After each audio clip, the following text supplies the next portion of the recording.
PostgreSQL se distribuye bajo licencia BCD, lo que permite su uso, retribución, modificación con la única restricción de mantener el copyright del software a sus autores. La historia de PostgreSQL se inicia en 1986 con un proyecto del profesor Mitchell Stone y un equipo de desarrollistas de la Universidad Berkeley de California, cuyo nombre original era Postgres. En su diseño se incluyeron algunos conceptos avanzados en base de datos y soporte a la orientación de objetos.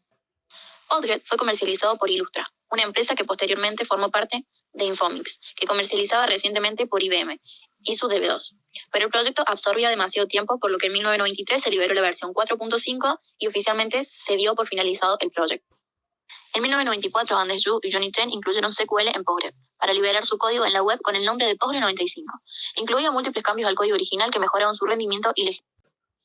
En 1996, el nombre cambió a PostgreSQL, retomando la secuencia original de versiones, por lo que se liberó 6.0. En el año 2004, la última versión estable oficial es la V.7.4.6, mientras que la versión 8.0 está en la fase final de la estabilización.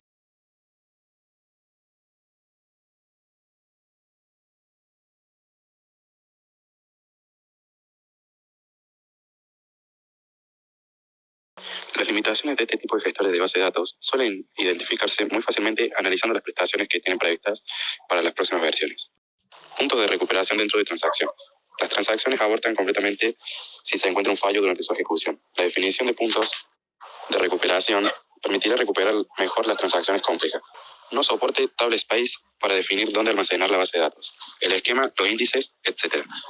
El soporte a orientación a objetos es una simple extensión que ofrece presentaciones como la licencia, no soporte por completo.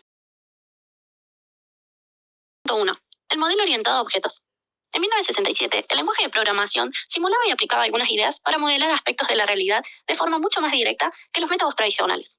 Desde entonces, la orientación a objetos ha adquirido cada vez mayor popularidad al demostrar sus ventajas, entre las cuales permite un modelo más natural de la realidad, facilita la reutilización de componentes de software y ofrece mecanismos de abstracción para mantener controlable la construcción de sistemas complejos. En el mercado aparecen constantemente herramientas y lenguajes de programación autodenominados y orientados a los objetos, y los ya existentes evolucionan rápidamente, incluyendo nuevas características de OO. De la misma manera, se han desarrollado múltiples métodos y metodologías bajo este enfoque. Las ciencias de la computación no han creado aún una definición de modelo de objetos como tal. Es indispensable al menos la existencia de un modelo informal de objeto que orienta la evolución de la tecnología y que tenga la aprobación de los expertos en la materia. Así permitirá su estudio consistente, facilitará la creación de mejores lenguajes y herramientas, definiría los estándares para una metodología de desarrollo consistente y aplicable.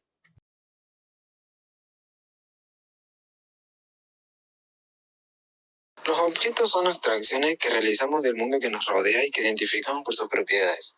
Cada objeto tiene una existencia un tanto independiente de los demás objetos, es decir, tiene identidad propia, aunque los objetos tienen exactamente los mismos valores. Por eso se da el mismo objetivo. Seguirán siendo entidades diferentes. En los modelos OO, la identidad se representa con el identificador de objeto, IDO. El IDO de un objeto es único e irrepetible en el tiempo y el espacio. Los ID son el mecanismo que permite hacer referencia a un objeto desde otro. Todos los objetos que comparten las mismas propiedades se dice que pertenecen a la misma clase. Los modelos OO, la clase le roban el papel central a los objetos, ya que es a través de ellas y además se utilizan como plantillas para crear objetos. Al crear un objeto utilizando la definición dada por una clase, obtenemos un valor para el que se llama una instancia del objeto.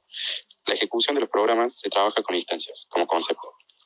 La instancia es equivalente a una tupla fila. Concreto es una tabla de una base de datos. Las propiedades de los objetos pueden ser de dos tipos, dinámicas y estáticas. Un atributo representa una propiedad estática de un objeto, valor, costo, edad, etc. Una operación representa una propiedad dinámica, es decir, una transformación sobre un atributo o una acción que se pueda realizar. El conjunto de valores de los atributos en un momento dado se conoce como el estado del objeto. Los cooperadores actúan sobre el objeto cambiando su estado. La secuencia del estado por lo que pase un objeto al ejecutar operaciones define su comportamiento. La posibilidad de definir comportamientos es lo que hace diferente la OO. La estructura interna de los objetos deben estar ocultas de un objeto. No necesito conocerla para interactuar con él. Los objetos se coinciden como una cápsula cuyo interior está oculto y no se puede alterar directamente desde el exterior. A la estructura interna de un objeto se la denomina implementación y a la parte visible, la que se presenta al exterior, interfaz. La interfaz se define por sus atributos y operaciones. La implementación de una operación se conoce como método. La implementación de un atributo se realiza generalmente con variables de instancia.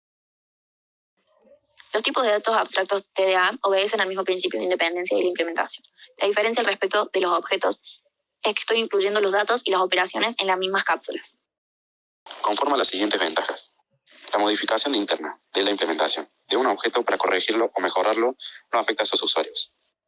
La dificultad inherente a la modificación de la implementación de un objeto sea independiente del tamaño total del sistema. Esto permite que los sistemas evolucionen con mayor facilidad. Constituye un mecanismo de integridad. La depresión de un fallo a través de todo un sistema es menor, puesto que al representar una división entre interfaz e implementación, los fallos internos de un objeto encuentran una barrera en el encapsulamiento antes de propagarse al resto del sistema. Permite la sustitución de objetos con la misma interfaz y diferente implementación. Esto permite modelar sistemas de mayor tamaño con menor esfuerzo. Estas características del encapsulamiento han contribuido en gran medida a la buena reputación de la OO. Paradójicamente, el encapsulamiento, a pesar de ser uno de los conceptos básicos de la orientación de objetos, no siempre se interpreta y se aplica correctamente, especialmente en lo referente al encapsulamiento de atributos. Diferenciamos las operaciones y el método a través de un ejemplo. Consideramos 3 objetos: polígono, círculo y punto. A las 3 se les solicita la operación de imprimir. En esta situación tenemos que las operaciones no son exclusivas de los tipos de objetos. Los métodos sí. Una operación específica qué hacer y un método cómo hacerlo. Esta diferencia permite tener múltiples métodos para una misma operación. Un atributo es la vista externa de una propiedad estática de un objeto. La representación interna puede variar. Los atributos pueden implementarse también con métodos. Tomemos como ejemplo puntos con los atributos que se muestran a continuación. Los atributos de un punto pueden definirse en coordenadas angulares o rectangulares. En este caso es posible conocer ambas representaciones. En la implementación de estos atributos, 2 pueden ser variables de instancia y los otros 2 se implementan como métodos que se calculan a través de los primeros. Desde el exterior no debe ser posible conocer la representación elegida internamente. Puede cambiarse la implementación de los atributos sin alterar la interfaz. En algunos casos puede incluso permitirse al sistema la elección de la representación interna de un atributo, del mismo modo que una operación elige entre varios métodos disponibles. Un atributo especifica una cualidad de un objeto. Una variable de instancia especifica cómo se almacenan los valores para esa cualidad. Los atributos. Un atributo puede ser almacenado en una variable o calculado por un método. Consideramos 3 objetos: nombre, foto, video, de los que necesitamos conocer el tamaño y prever. Así el espacio es necesario para almacenarlos en disco. El nombre puede utilizar un byte como variable de instancia, porque el tamaño de un nombre no puede ser mayor de 255 caracteres. O se puede implementar un método que calcule el tamaño en tiempo de ejecución. La foto utilizará 2 o 4 bits. El vídeo puede almacenar el valor de tamaño en múltiplos de K. Cada objeto puede tener implementaciones alternativas que se adaptan a las circunstancias implementadas del encapsulamiento. Lamentablemente, los lenguajes de programación comúnmente utilizados no implementan mecanismos adecuados para encapsulamiento de los atributos, llegando incluso a permitir el acceso al público a variables de instancia.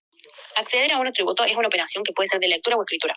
Frecuentemente se define el encapsulamiento como la ocultación de todas las variables, permitiendo el acceso del exterior para operación. Cuando el lenguaje de programación no ofrece independiente de la implementación de los atributos, se debe definir una variable de distancia y los métodos por cada atributo. La base de datos relacionales tiene perfectamente diferenciada la interfaz de la implementación en sus tipos de datos. La forma de almacenarlos es completamente independiente de la forma de consultarlos o guardarlos. No se conciben las operaciones como internas a los objetos. El encapsulamiento ha sido considerado como un principio central a objetos a atentar contra el significado para muchos romper con sus reglas fundamentales. Sin embargo, las bases de datos orientadas a objetos tienen entre sus funciones la realización de consultas, que necesita acceder a los atributos de los objetos.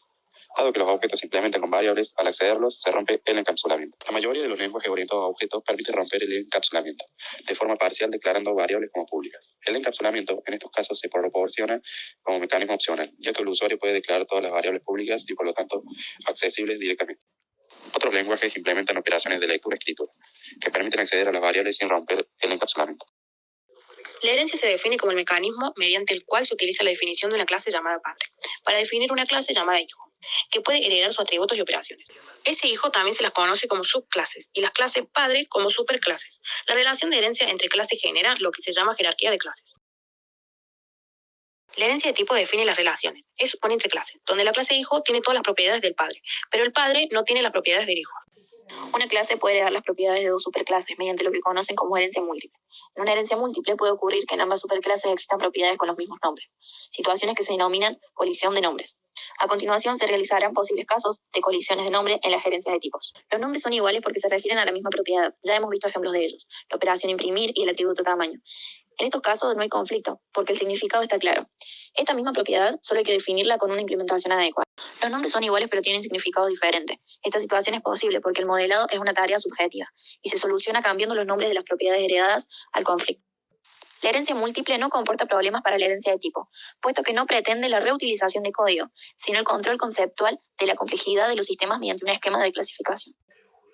Respecto a la herencia estructural, recordemos que consiste en la que la subclase hereda las variables de instancia y dos métodos de superclase, es decir, la implementación. Al aplicar la herencia de esta manera, se dificulta la utilización del polimorfismo. Aunque un objeto funcione internamente como otro, no se garantiza que externamente pueda tomar su guía, porque funciona como el objetivo de la herencia estructural. Es la reutilización de código, aunque en algunos casos pueda ser conceptualmente más complejos los demás sistemas. Que es posible aplicar la herencia estructural, la mayoría de los lenguajes de programación no hacen distinción entre los dos tipos de herencia. Los lenguajes de programación comúnmente no hacen distinción, la herencia estructural y la herencia de tipo. La herencia estructural múltiple permite heredar variables y métodos de varias superclases. Objetos están compuestos de objetos más pequeños. Un sistema de información debe reflejar esta propiedad de los objetos de forma natural. En una base de datos relacional, un objeto complejo debe ser descompuesto en sus partes más simples para ser almacenado. Al extraerlo, es necesario ensamblar cada una de sus partes. Las bases de datos de objetos deben proporcionar la facilidad de obtener un objeto complejo en una sola consulta de forma transparente. En este caso, los apuntadores son un mecanismo para representar composición, permiten acceder rápidamente a las partes de un objeto sin importar un lugar de almacenamiento. La persistencia se define como la capacidad de un objeto para sobrevivir el tiempo de ejecución de un programa. Para implementarla, se utiliza el almacenamiento secundario. Se han propuesto varios mecanismos para implementar la persistencia en los lenguajes de programación. Archivos planos de los objetos se encargan al abrir el programa. Se crean varios archivos para almacenar los objetos en un formato deseado por el programador y se guardan al finalizar. Base de datos relacionales, los objetos son mapeados en un programa, se encarga de hacer transformaciones, consume mucho tiempo realizar el mapeo. Base de objetos. Son objetos almacenados de forma natural en una base, es administrarla por el gestor y las aplicaciones no necesitan saber sobre los detalles de implementación. Persistencia transparente. Los objetos son almacenados por un sistema sin que el usuario deba hacer una consulta, actualización y recuperación de información a una base de objetos. Una vez comprobado el correcto funcionamiento del servidor, debemos disponer de las fidencias necesarias para la conexión para simplificar. Supondremos que disponemos de las credencias de administración de base de datos. Para conectarse con un servidor se requiere un programa cliente de PostgreSQL. Se incluye un cliente PSQL, fácil de utilizar que permite la institución alternativa de comando en modo texto.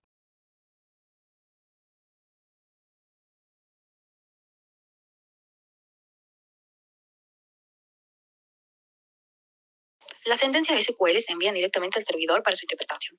Los comandos internos tienen la forma de /comando y ofrecen opciones que no están incluidas en SQL y son interpretadas internamente por PSQL. Para finalizar la sección con PSQL, utilizamos el comando /Q o podemos presionar Ctrl+D.